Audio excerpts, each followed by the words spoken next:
Jason Marchant, founding partner and product guy of Scruff, and he's going to talk about the power and pitfalls of status in social networks, which is Scruff's blue dot, and we'll see what the blue dot is. Without further ado, we'll let him take over.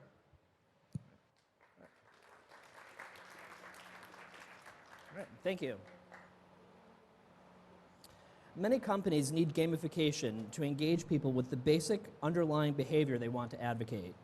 For example, one of Nike's most popular products is Nike Plus, which employs game elements to motivate customers to improve their physical fitness.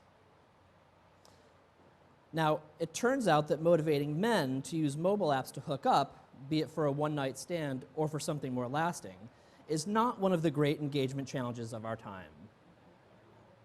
And I can personally assure you that this holds true for gay men just as it does for straights. Our engagement challenge, on the other hand, is getting gay men to choose Scruff and to keep coming back to it amidst an ever-rising tide of similar apps clamoring for their attention. To put this into perspective, consider that there is roughly one new entrant to the gay dating app space every 1 to 2 months. Acquiring users and keeping them engaged is especially important because community-based apps like ours live or die based on the network effect. Put another way, the most important feature of dating apps like ours is being where the guys are. Currently, the network effect works substantially to our advantage. With over 6 million downloads and over 1 million active users, Scruff is now the second largest gay social network in the world. We have members scruffing in over 180 countries, in 15 languages, on all 7 continents, and yes, that includes Antarctica. We are available on more mobile platforms than any other gay social network, with native clients on iOS, Android, Windows Phone 8, and Amazon Kindle. And with nearly 300,000 fans, we are closing on being the largest gay social network on Facebook, as well as having one of the largest presences of any LGBT-related product there. Our focus on the Scruff brand, the network effect, and our investment in robust, secure technology are hallmarks of our success. Now, let's take a moment to go over how Scruff works. Once you install the app and create a profile, you view grids containing hundreds of thumbnail photos of guys near your location, which is determined by the GPS capabilities of your mobile device. You can also see guys near any location on the globe you may choose to search. Profile thumbnails are ordered in grids by increasing distance from your location or search area. To facilitate quick visual sorting of guys' profiles, we identify when they were last online with a colored dot on their thumbnail photo in the grid. Guys with green dots on their thumbnails are currently online, orange dots recently online, and guys without a dot have not been online for several hours. Tapping on a thumbnail in the grid opens the profile view, where you can see the full-size photo and learn more about the guy you are looking at. From here, you can interact with the guy in several different ways. You can open a chat, you can send the guy a woof, which is equivalent to a poke on Facebook. You can share your album of private photos, if you've created one, or you can use our match feature by rating your interest in meeting the guy on a no, maybe, yes scale. Now, let's turn back the clock about 2 years. Scruff had established a durable market presence and was growing rapidly. Through beta testing programs and other member outreach activities, we had amassed a small but vocal group of early adopters who were passionate about Scruff and were actively getting their friends to join the community. Now, like many products and services, we realized that word-of-mouth advertising, like that being done by these early adopter guys, was one of our biggest growth drivers. We wanted a way to recognize the app for brand advocates. We had to work within a number of constraints, and we evaluated and discarded several approaches for doing so. For example, we had highly sought-after swag like t-shirts, but these were too costly to manufacture and too time-consuming to fulfill. We also thought about giving brand advocates special powers in the app, but given the category and the nature of our community, we needed to maintain control over and symmetry in how members could interact with one another. And like many startups, our most precious resource was engineering time, so we needed something that was technically straightforward and quick to implement. And above all, Scruff is a visual interaction medium, so we knew that whatever we did, it needed to be intuitive and it needed to pop. Though we were not thinking in terms of gamification at the time, our constraints effectively ruled out stuff, extended powers, and access to special features as recognition schemes. This left status. The question was, how do we most effectively convey elevated status for advocates? Now, it turns out the answer was staring at us every time we looked at a grid view. Remember, every guy's thumbnail photo competes with all of the others for visibility in the grid. And obviously, the more your thumbnail photo stands out, the more attention your profile gets.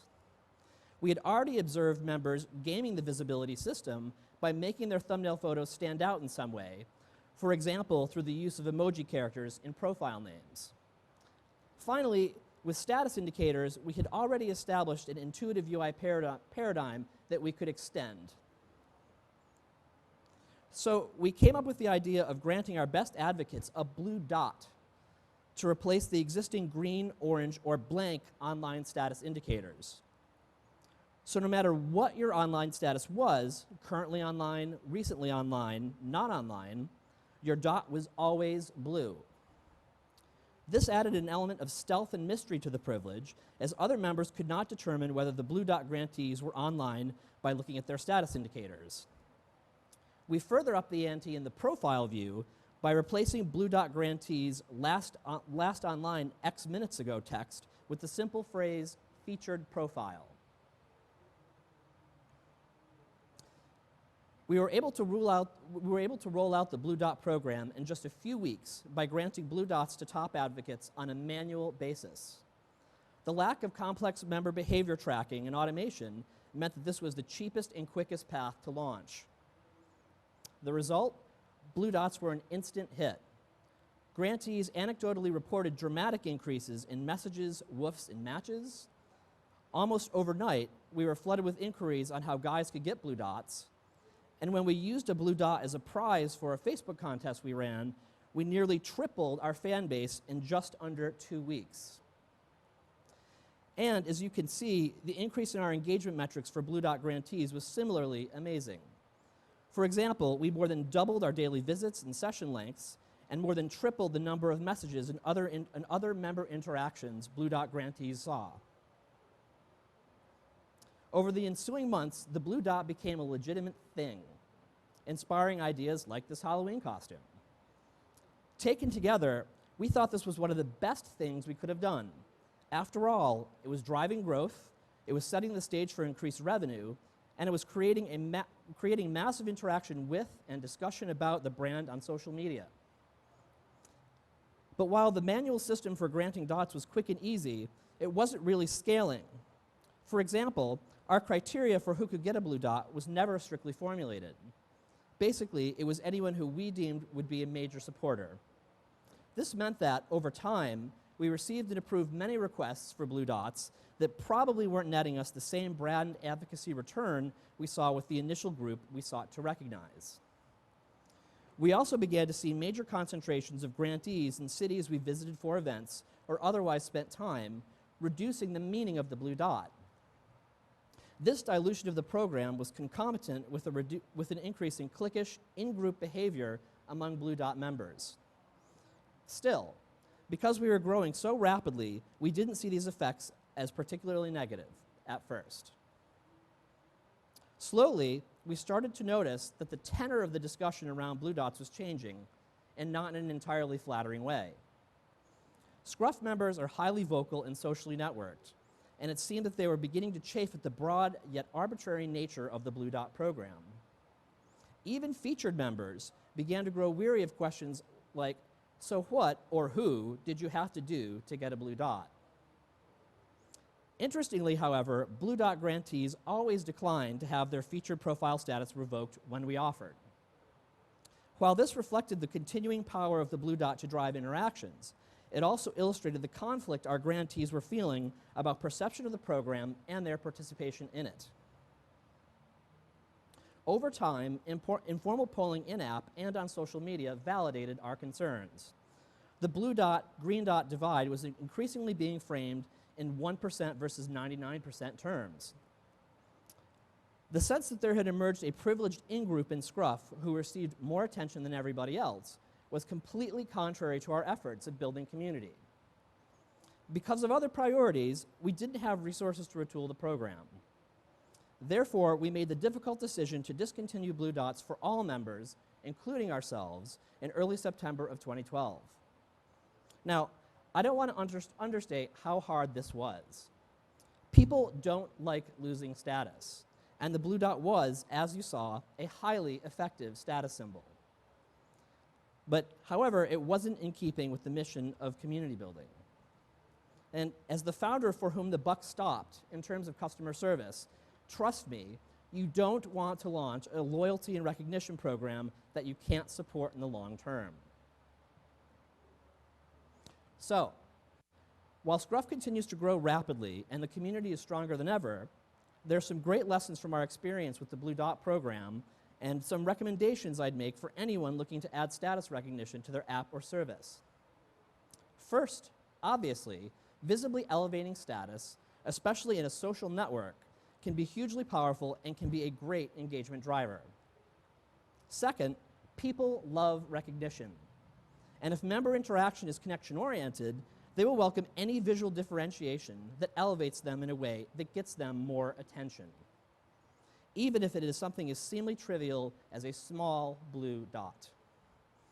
Third, as one can expect, the quick and dirty approach has limitations that will be particularly apparent at scale. It may be tempting to just do this manually and quickly, and I'm all for agile approaches. If your program is even marginally as successful as ours, it will quickly get out of hand, and the specialness of the status will be lost.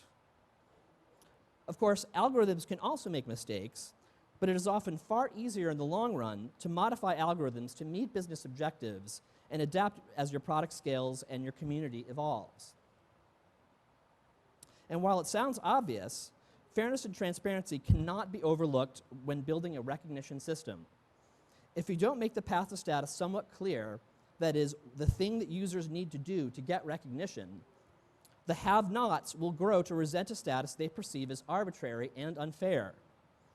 And even those who have the higher status level will be conflicted about what it means for them and how they earned it. And though they may not want to give it up once they have it, it's unlikely that they will be 100% on board with helping you realize your brand advocacy goals. And if your service depends on community, pay very close attention to sentiment towards your recognition system. Those who don't have the status item will likely not be happy about it, that is, until they get it. And this should not deter you from doing a recognition program in the first place, but it does place special emphasis on making sure the balance of opinion doesn't shift against you. And finally, no matter how successful you are, it's much harder to take away from users something that has been given than to design something meaningful and scalable in the first place. Giving users meaningful, tangible status is powerful and can help them sell your product or service for you. But remember, with great power comes great responsibility. Thank you.